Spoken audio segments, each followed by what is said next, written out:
somebody said I should ask that. How many times can you eat gobe in a week?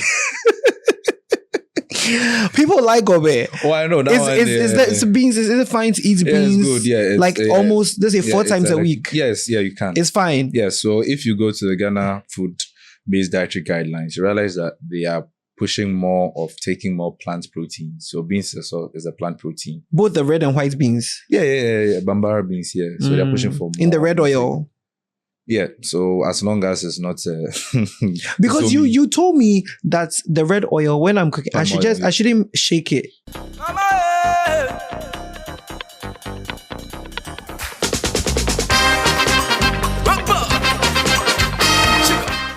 All right, people, welcome to another exciting episode of the Sincerely Accra podcast. My name is Joseph NT, and this podcast is brought to you kind courtesy of the Gold Coast Report. That's the GCR network. I also want to give a quick shout out to my co-creator and producer, Mr. Kwame Asante Ofori, of course. Now, on this episode of the podcast, we're going to be talking to a very special individual in the field of medicine, but specifically a dietitian. You know, the important thing that not the important thing. I should probably take it again. Some of them say we make mistakes all the time, but you're cool. The thing is, you are what you eat. You've heard that before. You are what you eat. Udi salmon or your salmon. You are what you eat. And, I don't know, for those of you, I say Gen Z the younger audience, right now you are in your heydays. You're on your heydays, so you're able to eat whatever, you still wake up and you just move, but nearing a certain age, you realize that the things that you eat, it takes a toll on your body. And so it's very important for you to know what you are putting in your system. There are so many things that happen to us on a daily basis, and your head is paining you, this, that, but you don't know what it is. Sometimes it's what you're putting in your system. And so it's very important that we have this conversation that we're about to have. Those of you that are watching this introduction that you're already doing, it's about to be serious. Don't scroll away or don't change the channel. So with me here today is one time I called you Dr. Stanley Ocloo. You said you are not a doctor. No, I'm not yet a doctor. You're not yet a doctor? Yeah. Oh, what does that mean?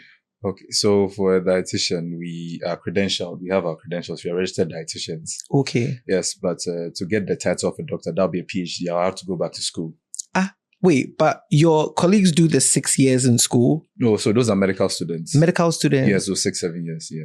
But if you're going to become a dietitian... It's a 4 year. It's a 4 years? Course. Yeah, so in Ghana, it's a degree course and a master's program. And then, so after the 4 years, if you want to become a doctor... Oh, if you want to become a medical doctor or a doctor in dietetics. So for a medical doctor, you have to go back to GHPOD. That's and start all over again. Yes, you do a 4-year course. Okay. Yes, but to become a doctor of dietetics, you would have to do a PhD course. So you have to get your master's, then you then do a PhD course. So that'll be another 4 to 5 years. Yeah. Oh, okay. So what's it? Dietetics. Dietetics. Yeah. Hey, I have never heard that word before. A doctor of dietetics. Yes. Okay. So why did you become a dietitian? It's a very funny story. Okay, we like funny stories. Okay, so it wasn't in my bingo card. Bingo card? Yeah, for careers. Did you watch that movie? Bingo, the one about the dog. The dog, oh yeah, come on. Did. It was on Metro TV. So it wasn't on my list of careers I wanted to do. So after writing my WASI, I went to University of Health and Allied Sciences. That's where I got UHAS? Yeah, UHAS, yeah. Where is that? In the Volta region home. Because I know it's not in Accra. Yes. Okay. Yeah, so I was part of the Pioneer batch. So I would say... Pioneer batch? Yeah, the first batch, yeah. 2012. Really? Yeah. Oh, it's a relatively new? Yeah, fairly new, yeah. Oh, okay. About 15 years. So 2012 till now. How many years now? Yeah, so it's quite... So pioneering, but that means that every time the school is doing something like milestone, they call you, eh?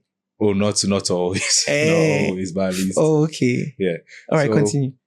Yeah, so I went to, since it was a new university, at least, they gave us the option to, even I was a late admission. Okay. I was a late admission. Were you now making up your mind about what you wanted to do? Oh, yeah. No, like one thing was that, unfortunately, my grades weren't that good to get the original programs I wanted to read. What were the original programs? So I wanted to read computer engineering. Sir. Yes. Oh, you look very techie. Yeah. Oh, yeah. I can see it. Like, yeah, it's one of my hobbies. Oh, okay. Yeah, so I wanted to do computer engineering or so computer science. Yeah, but unfortunately, my grades weren't that good. They were okay, but they weren't that They weren't good enough to do that. to do those courses. So yeah, so we went there. Then I would say that there was another course, that's physician assistant. That's another... What assistant? Physician assistant. Physician assistant. Yeah, oh, okay. Physician assistant, PA. So I wanted to do that course. But when we went to AX, my grades were were adequate to be chosen for that course. But when my admission and my result slip was sent to the then dean of dean and the provost. Sorry, let's say provost. I'm the pro VC. Minimum. Yeah. So Professor Edwin Redu. Okay. He saw my grades. Yeah, he saw my grades. Then he also looked at me. Then I don't know. Within he just asked me a few questions. Said, okay, no, you go and do dietetics. Hey. I had no idea about it, and I was just off. I went to do my own research about it. I realized, but it's fairly new. It's quite an interesting program. And I should say that ever since then, I haven't regretted. Yes, and I would say that I thank Professor Edwin Redu, wherever he is. He is. You don't even know where he is. I know where he is. I see him every day at work. Okay. Almost every day at work. But this is just a shout out to him. Oh, so, okay. Or at least I don't know what went through his mind that day when he saw me, but decided to put me at dietetics. He's a very, what's the word I'm looking for? But he's a very well-known man among, also I say a well-known doctor. He's one of the best clinical pathologists we have in the country. Yes. A pathologist? What is a pathologist? So I've heard it so many times, but yeah. So it's a field of medicine whereby they study the cause of death. Yeah. So they basically found out the cause of death. What led to the death? Oh, it's true. When I watch CSI, they'll say we're waiting for the pathologist reports. Yeah. Also, they do autopsies. Yes. Hey. Okay. Yeah. Anyway, okay. So, what was the most interesting thing about learning to become a dietitian? The process of how long does it take? 4 years. It's a 4-year program. Okay. What when you were learning it? What was the most interesting thing? So, what was the most interesting? So, what was about it was that it's people have this misconception that it's but no, it's not necessarily all about food, because you do a lot of learning about the human anatomy, human physiology. Okay, biology. Yes. So it's not only about food, but it's about merging those two fields together, food and nutrition and medical science, and together to, and at least to understand how it interacts, how it ensures, or how we work about. So there was this analogy that I came up with, or that's at least it makes sense to me. So if doctors are let's say the mechanical engineers of the human body, since doctors do surgery and all that, dietitians are sort of like the petrochemical engineers, and put it that way, because we determine, so depending on the disease state or disease condition. So yes, if the person has a disease or sorry, you lost me. Petrochemical engineer. You know what? Use another analogy. Okay, so let's say if the body is a car, yes, if the body and you is take it to a fitting shop, yes, the doctor is the fitter, yes, and then the dietitian is the what? So we are the people who know the type of food that should go into the body. Oh, okay. Then you are the ones that work at Abosokai. You are the ones that's when the brake pad is spoiled. We go to Abosokai and say, oh, we're car, Honda Civic, okay, to away. No. So it's more about at least what should power that? So at least we have different engines, even 3 types. So the combustible engines, we have the electric engines. So hey, you know what? Let's just let's we might. Maybe I'm gonna be now say I am technical. Sorry about that. Looks like I have to bring myself down. Oh man, no, it's cool. Oh, yeah. So now you are a practicing dietitian. Yeah. Okay. And for those of you who don't know, so I went to see Dr. Stanley because Dietitian. Hey, Dietitian Stanley. Is that what they say? Dietitian Stanley? Yes. Okay, sorry. Are you going to become a doctor? Or you don't want to do the PhD?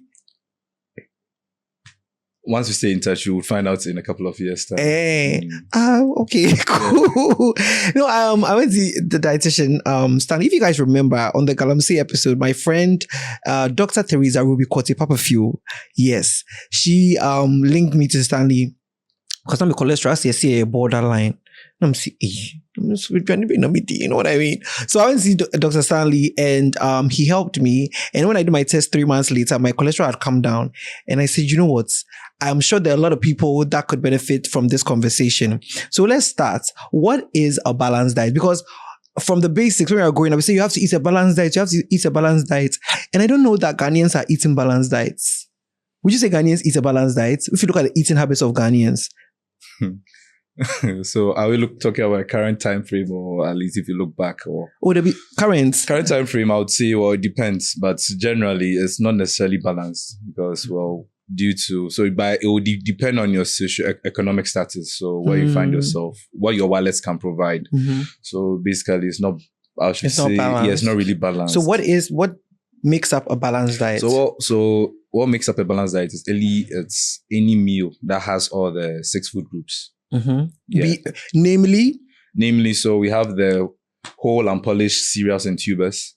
Hey. Yeah. Carbohydrates, protein. So those are the macronutrients.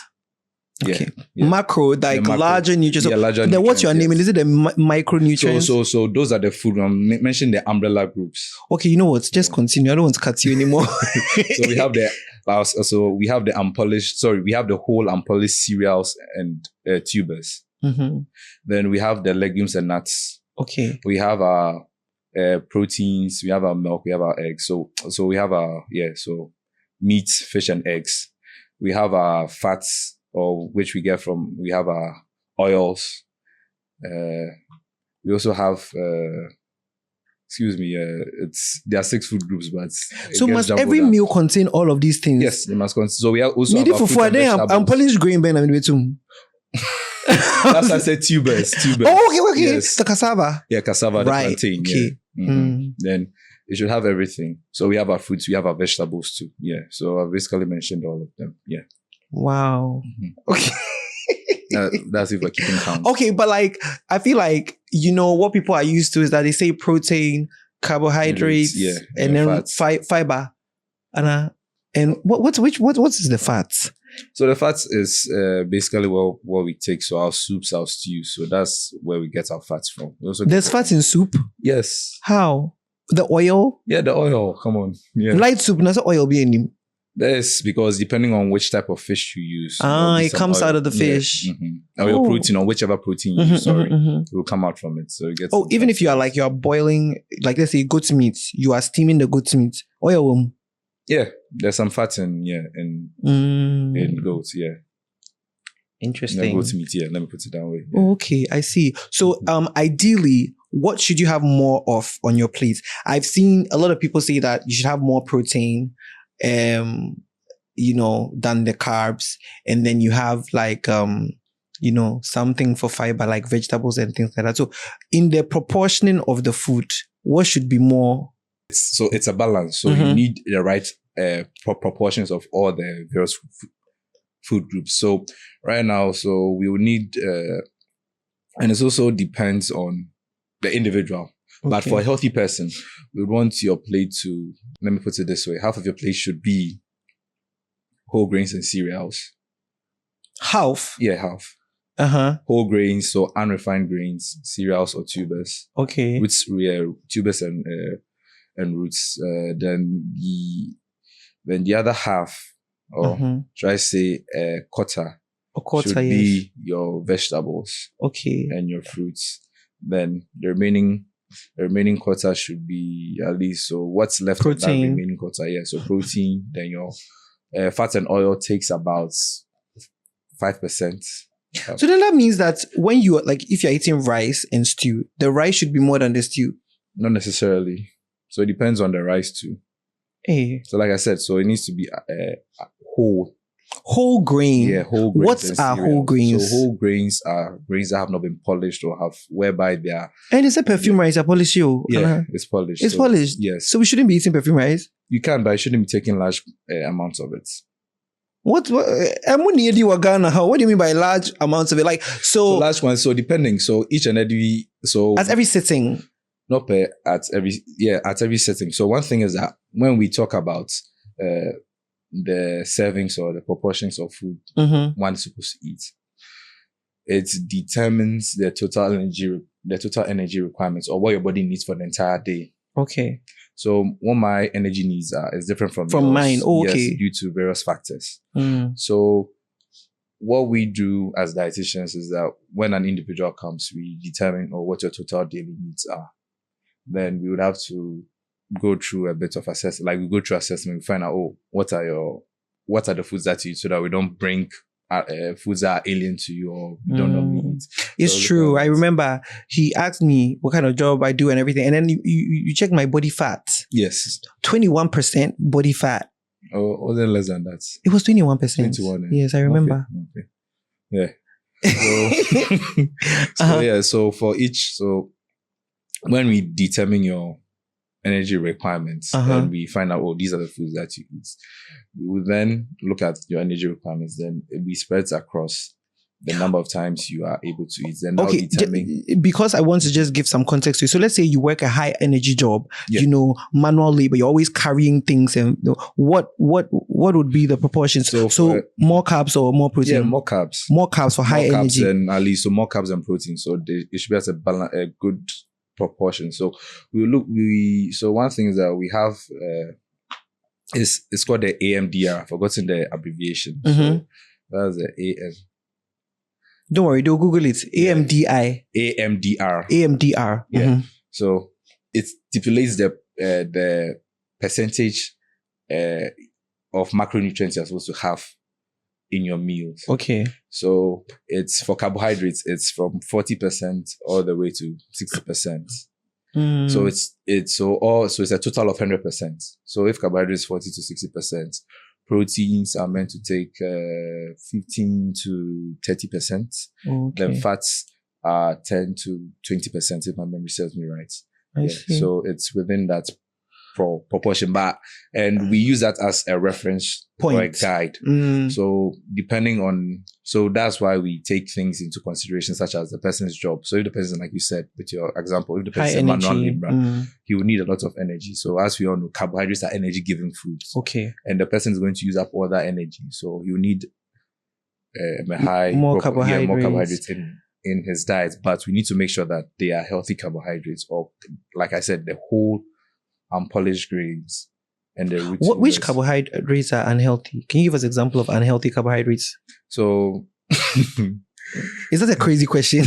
Well, it's not a crazy question, but it's more of a, how should I put it? It's more of a controversial question. So foods are processed foods. Processed foods. Yeah, processed. So any foods that have been processed whereby the fiber has been taken out. So for example, the polished rice that we are eating a lot of.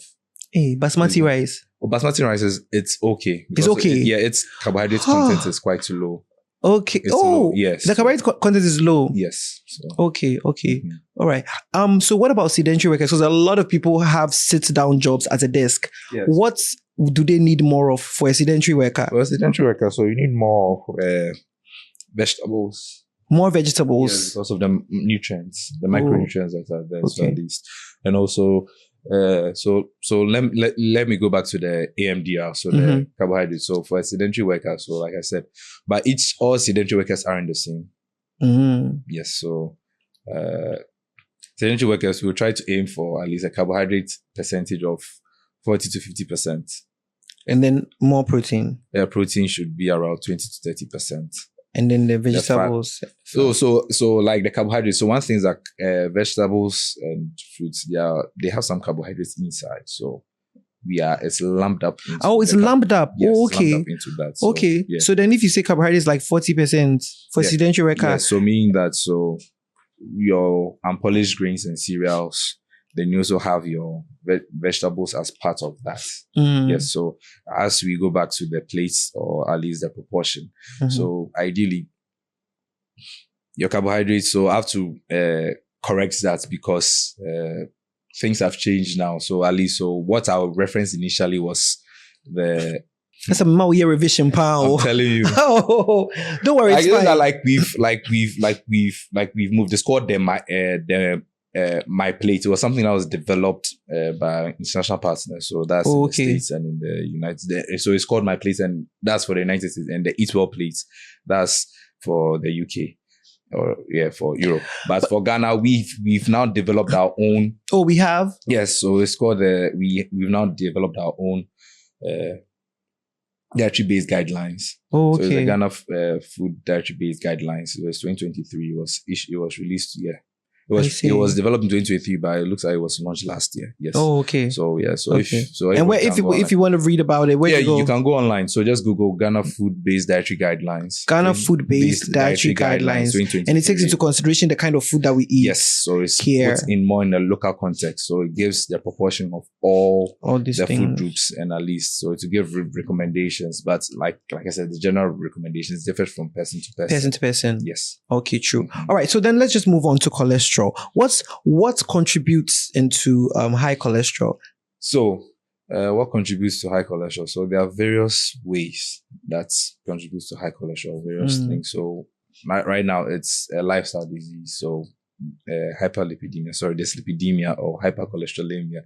So those are just the medical terms for high cholesterol. Yes. That's lipidemia. Dyslipidemia, okay. Hyperlipidemia. They are all okay. So cholesterol. So these are some of the types of cholesterol disorders we have.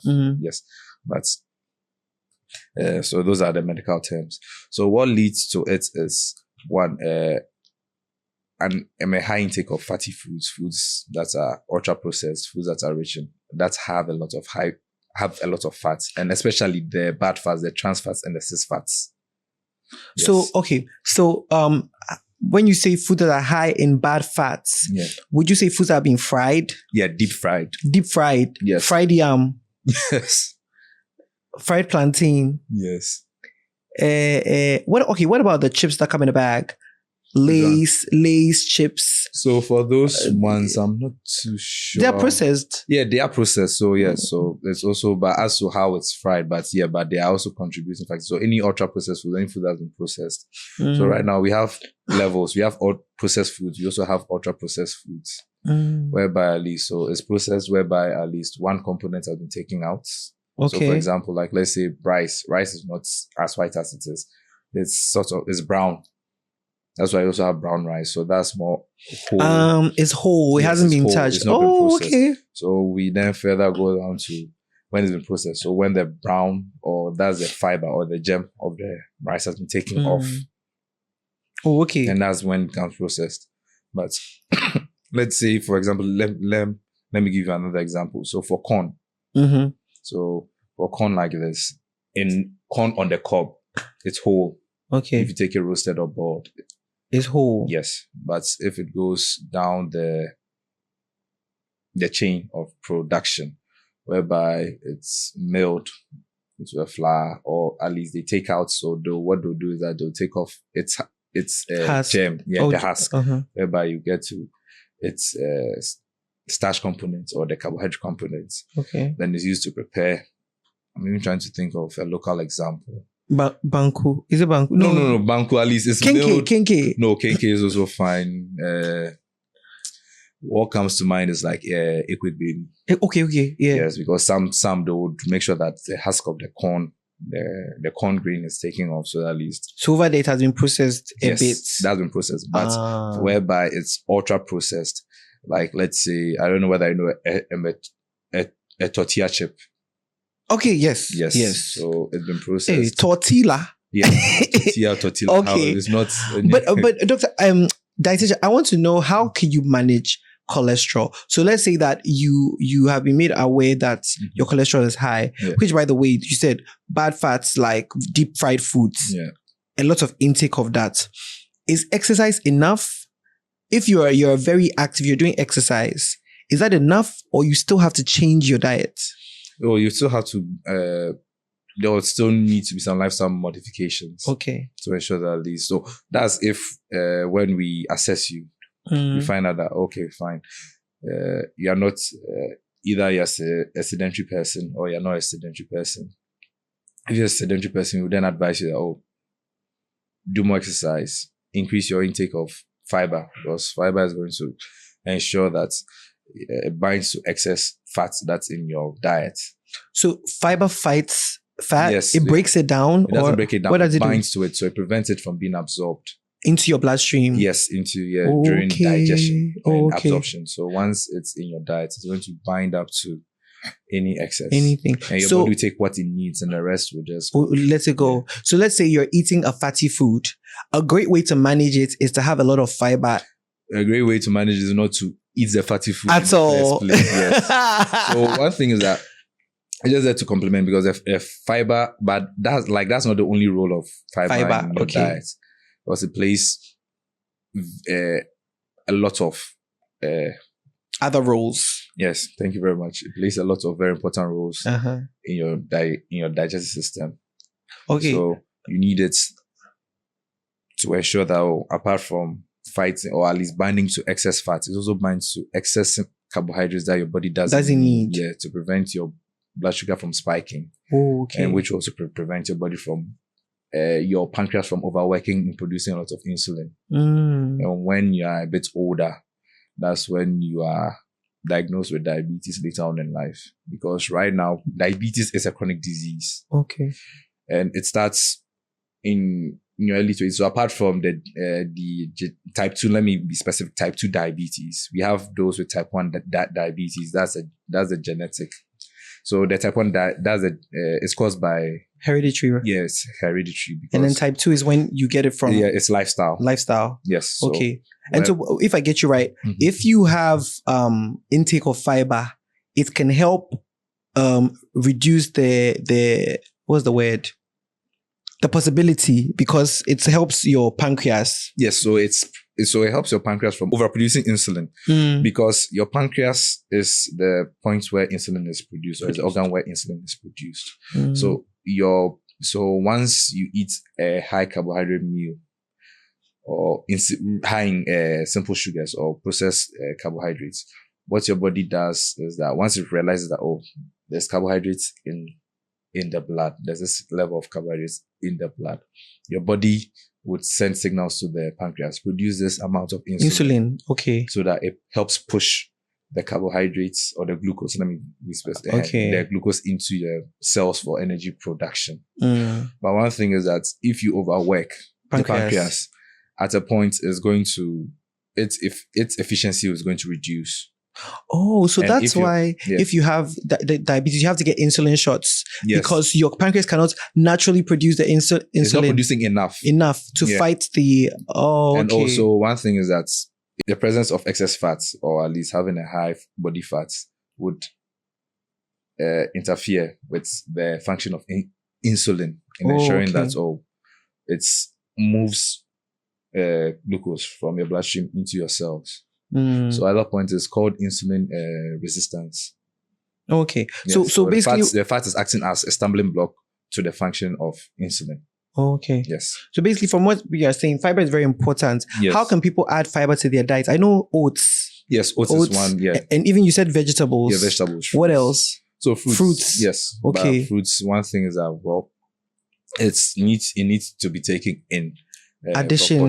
In proportion. And one thing that people think that fruits, so you want to take large quantities of fruits. Okay. You remember when I met you, I told you, they say eat fruits on an empty stomach. Is that a good thing? Is that true? A lot of people say that. And for me, I've heard that, but as to when I try to find out what's the rationale behind it, I'm not getting a straightforward answer. And per what I've read and what we were taught, it's not really there's no findings, there's no significant health benefit to eating fruits on an empty stomach.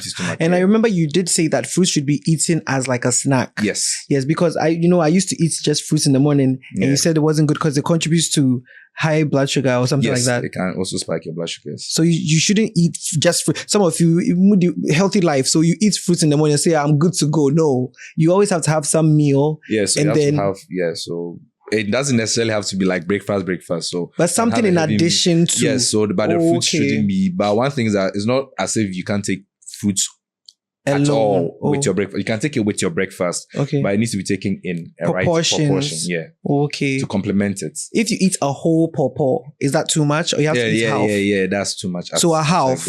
Half or a quarter, depending on the size of the. What about a whole mango? So depending on the mango, which one are you talking about? The big one. Mango. The big one. So yeah.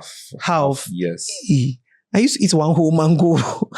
So I used to eat just half. Yes, but it depends. So what's the reasoning for eating one whole mango? Was it that at that point in time you're very hungry, that's why you ate? Did you skip breakfast? Were you taking that? So that was my breakfast. And I also heard it gives good skin. Yeah, because of its antioxidant properties and so rich in the vitamins. So it should be in like small portions now. Not necessarily small portions, the right portions. Yeah, so. Yeah. But you are saying that the whole mango is too much. Yeah, so that's not appropriate portion. So half is decent. Yes, so at least eating a whole mango at a go. No, but at least maybe spreading it across the day. Maybe eating half in the morning. Then eating the half mid-afternoon.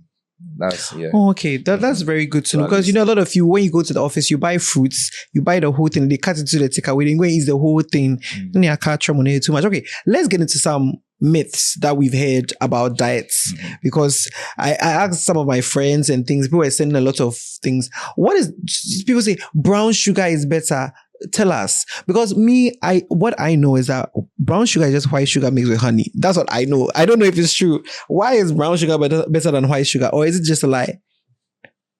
Oh, it's not necessarily just a lie, but it's brown sugar is better than white sugar. Why? Because of it's been molasses has been added to it. Molasses? Yeah, molasses. So it's a byproduct of sugarcane production. Oh, okay. So it's a very viscous, dark colored fluid that they add. Yeah, so that it is not honey. Like it's not. But some I've heard some do add honey to give brown sugar that look, but it's actually more molasses that's added. Yes. Okay. So molasses is rich in nutrients. So yeah, so vitamin A, vitamin C, E. Yeah, it's some antioxidants too. But one thing you should take note is that fine, it has these benefits, but these benefits are very insignificant. So, but yeah, like what? Yeah. The benefits of the molasses so as in, like insignificant. Okay, so let me rephrase that. Okay. So the content, so the nutrients, the micronutrients and the antioxidants that are found in the molasses that have been used to make the brown sugar. Its content isn't that high. Okay. Yes. So if you want to get more of the benefits, then you pour more brown sugar. No. It's not going to work. It's not going to work. It's one thing that you should know. It's still sugar. It's still sugar. Taking too much of it, it's going to give you the same negative effects. Yes. Of taking too much sugar. Yeah. Okay, let's move on. Brown bread versus white bread. Brown bread. Why? What makes brown bread better than white bread? Because of the fiber. So wheat bread. So let's be specific. Wheat bread. Wheat bread. Oh, so wheat bread is the same as brown bread. So we have bran bread. So BRAN. Bran. Yeah. And then there's brown. Well, brown bread, yes. But what's the issue? So brown bread is the same as wheat bread. Is that what you're saying? So it's just that we've localized it. Because if you go outside, well, if you talk about wheat bread, they use whole wheat flour. Okay. Yes. So what I would say that what we use in Ghana, what we call our brown bread or wheat bread, is more of refined wheat flour. Then we add wheat bran to it. Okay. Yes, to add that fiber back. Oh, okay. Yes. So all right, guys, remember fiber is good. You remember we spoke about all those things. So definitely brown bread. You have to go with brown bread. Yeah. So. Eggs. We've heard so many things. Don't eat more than one egg a day. Oh, you can eat more than one egg a day. If you eat more than one egg a day, only eat the yolk for one. Don't eat the yolk for the rest. What is the truth? Well, and this is probably going to be a clip. So mind what you say, because Ghanaians love eggs. So tell us, what is the truth? To be on the spot. One egg a day? It's supposed to be, you can take more than that. But I need to put this into context. Okay. It needs to be taken in the frame whereby it needs to meet your total protein intake. Like it needs to be incorporated in your total protein intake for the day, or your total protein needs for that day. What does that mean? Like if I take 3 eggs in a day, I cannot eat protein again? No, you can. But one thing is that we calculate. So when you come, we would assess you. And for you require this amount of protein. Okay. Then we are able to then break it down into various foods or protein foods But doctor, so this is like, for somebody that's watching this, right? They're not going to come to you for you to do all of this calculation and tell them.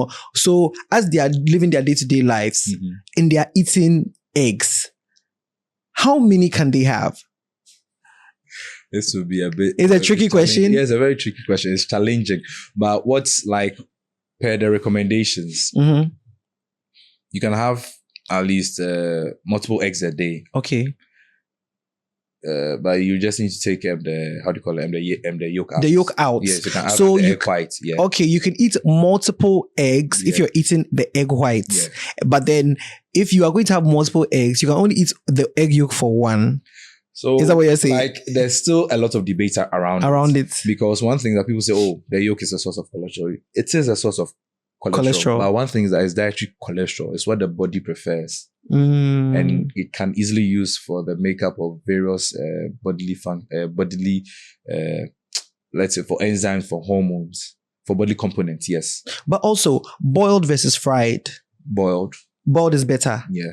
Okay. So if you're going to have, would you say, I mean, this may not be in your books, but if you want to fry it, you just have to add a lot of vegetables to it. Oh, okay. Yeah. Into the egg. Yeah. Or have it with vegetables as well. Yeah, alongside. So if you are going to have multiple eggs a day, you would advise that multiple boiled eggs is better than multiple fried eggs. Yeah. Okay. Well, that's I mean we'll go with that. Eating late is bad. There's a joke. They say that the stomach doesn't have closing time. So for example, maybe you ate breakfast, you had a busy day, you couldn't eat lunch, and you are home, it's 9 p.m. He said don't eat late. So what am I gonna do? So eating late is bad in the sense that if you eat a very heavy meal, so foods that are heavy in carbohydrates and heavy in fats. Because one thing is that at that point in time, 9 p.m., let's use the analogy of 9 p.m. You want to sleep at 9 p.m. Or you get home, you want to eat. If you eat at 9 p.m., are you going to sleep immediately after eating? And if you do that, if you decide to sleep immediately after eating, what's going to happen is that your body is, at that point in time, your body is in a state of rest. Your body is in a state of rest. So the food is not going to be digested? Not really, but it's going to lead to this thing. Your body isn't going to necessarily, it would digest it, but its usage, because your metabolism is going to go down. Because you're resting. So then it will be deposited as... Yes, as fat. So the body isn't necessarily active. So the body isn't using a lot of energy at that point in time. So now one thing is that the body, it's very smart. It's designed to keep you alive. So once it's there, it's going to ensure that, this is there. We don't have use for it. Let's just store it as somewhere. Fat. Yes. So your body stores energy in two forms. Okay. So that's glucose.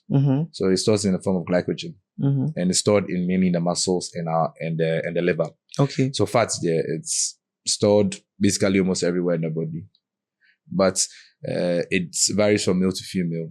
So as you where it will go. Yes, for women, it's meant to go to some certain places. For men, But why did you say it like that? Where are you supposed to go?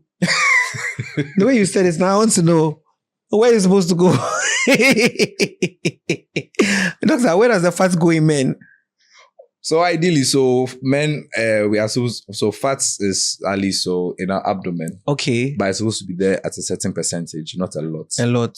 Yes. Abdomen, okay. Yeah, so abdominal fats. Oh, okay. It's supposed to be there in a large proportion. So at least, we have some, because we have, fat plays a major role in, at least in ensuring that, we regulate our body temperature. It acts as insulation and at least shock absorption for our organs. So at that point in time, your body is storing. It's going to store it as fat. And if you constantly do that, your body is going to store more. So that's why if you are constantly eating late, you gain more weight because gain more weight, your body is storing that energy. Oh, okay. All right. So another thing, they always say breakfast is the most important meal of the day. Is that true? Yeah, it is. So I know people who they don't eat breakfast. Yeah. In fact, I know someone that said that, you have to let your digestive system rest. Then what's your digestion doing when you're asleep?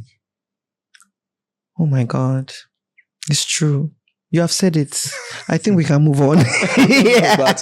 But answer that question. So breakfast, like I said, like the word breakfast, you are breaking a fast because depending on the time you slept, it's going to be a 10 to 18 hour fast. 18 hour. Yeah, depending on some people. So some people nobody's sleeping for 18 hours in Ghana. I beg you. Sorry. That's a, yeah, so 6 hours. 6 to 10 hours. Sorry. That's 18 hours. I was thinking of something. Yeah, 6 to 10 hours. Yeah. So at that point in time, your body has gone through its glycogen stores, glucose stores. So your body can store maximum, so 18 hours. So that's why I made reference to the 18 hours. So at that point in time, your body will have depleted most of it. Okay. And you are supposed to replenish those stores in the morning before you go about your work. And it's going to give you energy. So at least you can go about, because in the morning, that's where our peak hour, like that's our peak time. Yeah. And that's when, Charlie, you're hustling to try and get you are chasing church or windedy. You know. Then one thing is that if you skip your breakfast, you are going to overeat at your next meal. Your lunch or something. Whether lunch or supper. And if you skip meals often, that's what you do, because you think that, Charlie. And when you overeat, the economy is hard. It's not balanced. Yes, and your body is going to use. It's not necessarily balanced. At that point in time, maybe to be balanced, because your body will be craving, so you take a lot of carbohydrates. And most of the time, it's going to process carbs, then fats, then maybe some small protein. At that point in time, it's not going to be balanced. So you're just trying to feel full, and carbohydrates would do that for you, make you feel full. But even though it's not a meal that will necessarily make you feel full. I've also heard people say that if you eat a lot of fatty foods, drink warm water, it will burn the fat. No. It won't do anything. These are ridiculous. My friends send these to me. I'm like, what the hell? It won't do anything like that, because one thing is that your body, like I said, it's a smart system. Yes. So find the normal body temperature is around 37 degrees, but your core body temperature is a bit higher. And if you drink warm water, you can't even put 100 degrees water in your mouth.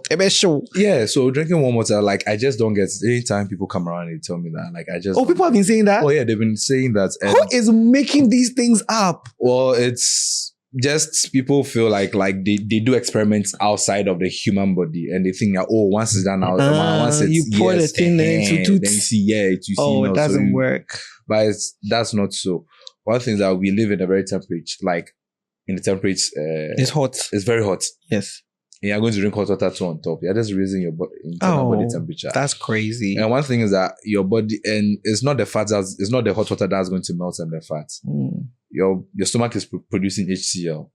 Your stomach is also moving to at least crush or at least grind it to make it sure that it's able to move through the digestive system. Your body is going to release enzymes, lipases, to digest those fats. So from your pancreas also. So it's going to release lipase to break down those fats. And the best way to actually attack the fat is through fiber, like you said. Yes, to bind excess fat. Yeah, so eat a little bit of fiber instead of drinking hot water.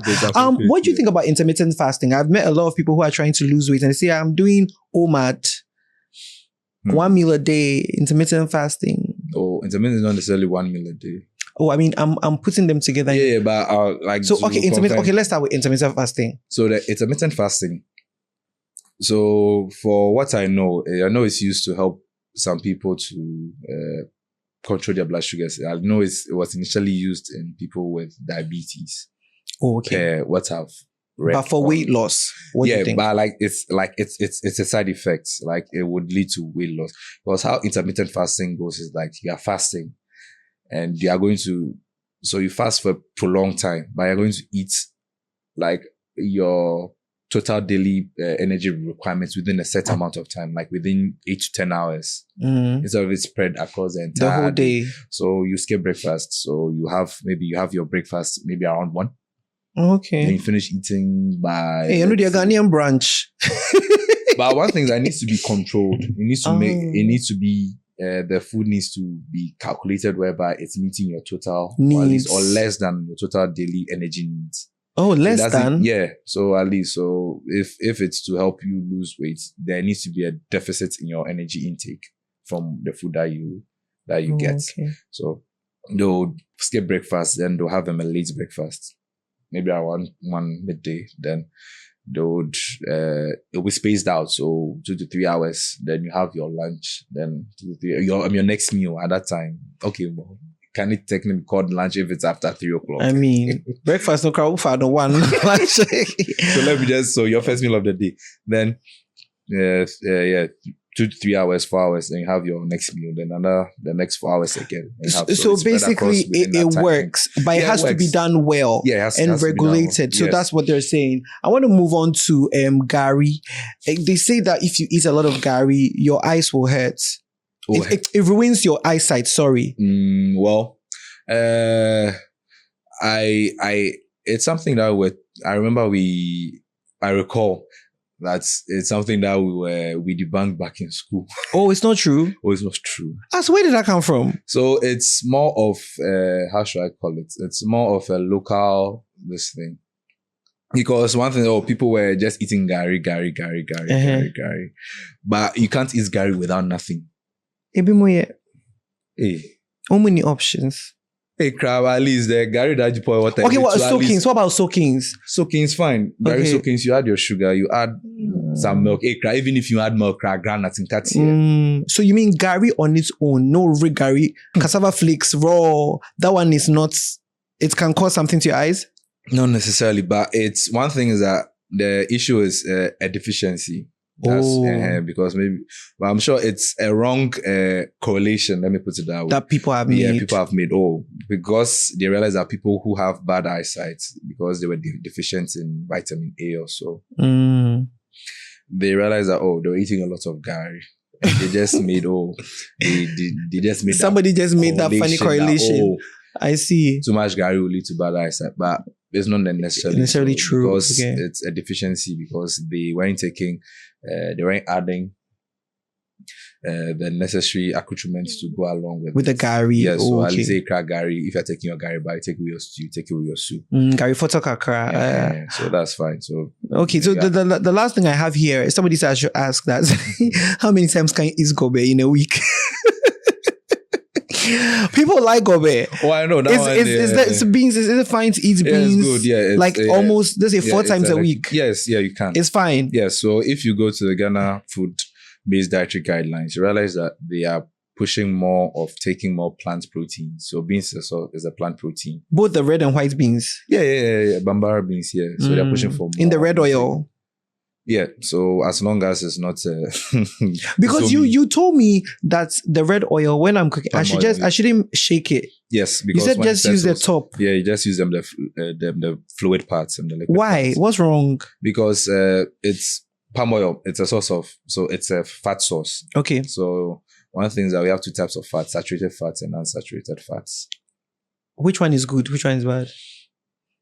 Or that's both are needed by the body. Okay. But they are needed in certain proportions. Okay. So the palm oil is rich in both saturated and unsaturated fats. So the ones that settles below is the saturated fats, which are not supposed to take a large quantity of. Okay. You can have it in your diet, but it's not supposed to be large. But what we do is that Charlie, we want to cheat, so we go and put the palm oil by the. We either put it in we either put it in hot water or we put it by the side of this thing, a cold pot or something, at least to help the fats melt. But that's not working. No, you are just melting the saturated fats. You are taking in large quantities. At that point in time, the unsaturated fats are the ones that are on top, which are healthy. Okay. And one thing is that there's at that point, what's above? There's still some saturated fats inside the unsaturated fats, so it's also good. So we are supposed. So that's why. But in conclusion, gobe is good, and you can eat it as much as you want. Yes. Okay. All right. So you told me something about reusing oil. Yeah. You know, for most people, because of the economy, you fry the thing. Then because you have poured a lot of oil to fry it, when you finish, you don't want to throw the oil away. Then you store it, and then you use it to fry again and again until the oil becomes black. That's when you throw it away. Dietitian Stanley says that is wrong. Can you explain why it's bad to reuse oil? So it's bad in the sense that, like I said, so the types of fat, saturated and unsaturated fats. So it also depends on the type of oil that's used. And one thing is that people use the seed oils a lot. So sunflower oil, canola oil, soybean oil. They use those ones a lot for frying, even though they are not meant for frying. Yes, what should you use for frying? Vegetable oil. Yeah, vegetable oil, Okay. phytol, palm oil. But one thing is that it's not recommended to use it for deep frying because Which one? Like all Vegetable oil is all not those so all those oils aren't recommended for deep frying. Yeah, Okay. even though people use it for deep frying. So what do you use for deep frying? Don't deep fry. Don't deep fry. Oh wow! Or you have to do some shallow frying. Frying. So the oil shouldn't cover the whole food. Yeah, so that you flay. Oh, okay. Yeah. And yeah, so you were saying that if you reuse oil, every time you heat the oil, it's broken down into. Yes, so it goes back to its molecular structure. So the lipid bonds are like they are bonds in the fats that make it what it is. Okay. So once it's exposed to oil, heat. Heat. Sorry, once it's exposed to a lot of heat, those bonds tend to break. Once they break, they turn and form new bonds that are more unhealthy. So the trans fats and the cis fats.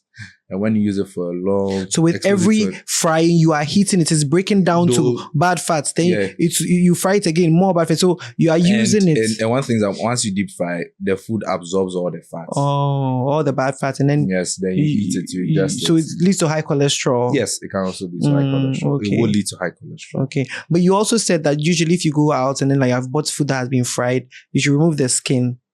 For example, that's chicken. For the protein. Yeah. For the protein. Yeah, but for Friday, I'm the only we're in the side. So that's why it's advised that try to read the intake of deep fried foods. Okay. All right. So to conclude real quick, just want to know, so I'm going to mention an organ of the body. You mentioned a superfood.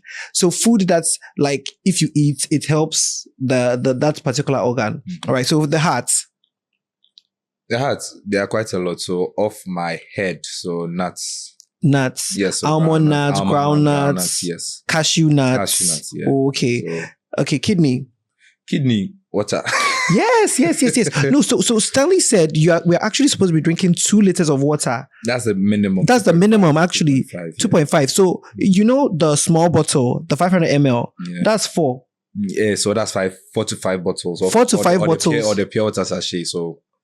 Oh, pure water sachet. So 500 mils a day, guys. Because when you drink more water, you are helping the kidneys do its work, right? You're washing. So you're ensuring that your blood is not too viscous, and this to ensure that at least your kidneys at least are perfused. At least blood flow is increased to the kidneys, so they can function properly. Because if you are dehydrated, you don't take enough water. You're taking a lot of. Coke. Sugar sweetened beverages, alcohol and all that. You're not taking enough water. You think, oh, fine. Those ones are putting you at risk of other complications. Yeah. And it's going to make your blood more viscous. There's a lot of people that like work in like AC areas, so they don't sweat and they forget to drink water. So you have to make sure that you buy a bottle, put it by your desk. And then if your bottle can get like at least 500 ml, fill it. You know, that's your target for the day. Drink more water. Liver, I would say protein. Protein. Yeah. Okay, what's the best protein? I heard pork is the best protein. Yes, pork is a good protein. No, so if you're talking about protein qualities, egg whites. Egg whites. Yes, that's number 1. Yes, that's number 1. Followed by pork. No. Oh my god. Okay. So followed by deep let's say fish from the deep sea. Deep sea fish. Yeah, so tuna, mackerel, salmon, sardines. Ooh, okay. Yes, but those are tin sardines. No, not the tin sardines. Yes. Why tin sardines bad? Well, it depends. So if they used omega-3 oils to can it, no problem. But if they used some other things, so now we have to be reading. Yeah. Okay, for omega-3. Okay, so last one, your skin. Your skin.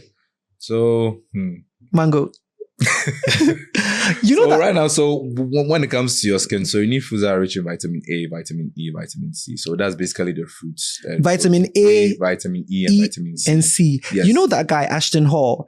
He was, maybe you've not seen him, but he literally puts banana peels. Yeah. I've seen okay. that. No, for that, I don't know its cosmetic effects. You don't know?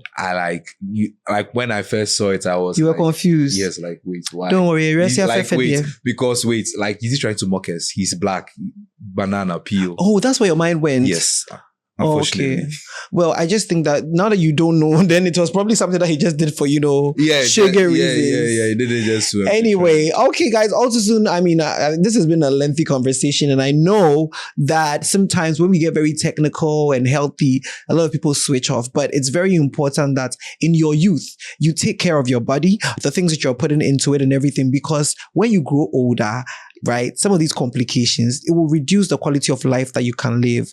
In Simamo Hun say mu hey days, in today be ana hey. Mo kono pizza Monday to Friday. Wait the pizza. Drink water, put some fiber in your diet, and be wary of eating deep fried foods. Right? Yeah. All right. Exercise too. Exactly. So in case people want to reach you, is there, because, he can draw up a food timetable for you. You can go and see him, go through your schedule, and he'll tell you the kind of things you should eat, what you should take out. So I don't know. Do you want to share your number or something? Or that one day they should DM us and then we'll take us on a case by case basis. Yeah, hopefully, yeah. So there are dietitians all over. Okay. And most of the maybe some people want you. Want me. So. And now if you say, Obi by na addition is different. Well, okay. Mm-hmm. Okay. So they can reach me on my Vodafone. Okay. So yeah, so 020-2767-829. Mm-hmm. Yeah, so that's my Vodafone. So you can also reach me on WhatsApp. So please introduce yourself and say why you are. Don't do hi. Don't do hi. Then you are leaving it. Exactly hi now. I'll just archive you. Yes. Introduce yourself. Say that my name is Sally. I heard you on the Sincerely Accra podcast and I would like to engage your services. Why? We are higher or better archive. Anyway, guys, that's our conversation with Dietitian Stanley Ocloo. Thank you so much for coming to the show. Thank you too. All right.